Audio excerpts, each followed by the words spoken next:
Dapat naka-timingan. At ang sumunod mga ka-reader na dahilan kung bakit matako sa gasolina ang iyong karburador is yung malaking jettings mga ka-reader. Halimbawa mga ka-reader, 28 yung karburador mo.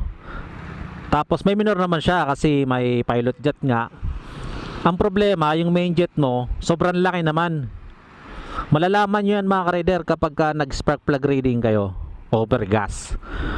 Tapos sobrang laki ng main jet mo, tatapon lang ng tatapon yan mga ka-reader. Walang takbo, ganun pa rin, wala pa rin yung takbo. Siyempre pag walang takbo, tapos piga ka ng silinyador, tapon lang ng tapon yung gas. So malalaman nyo yun mga ka-reader kung tama yung main jet nyo kapag nag spark plug reading kayo. Kung rich, malamang sa alamang malaki yung main jet nyo. Nakatono naman siya, okay naman yung minor.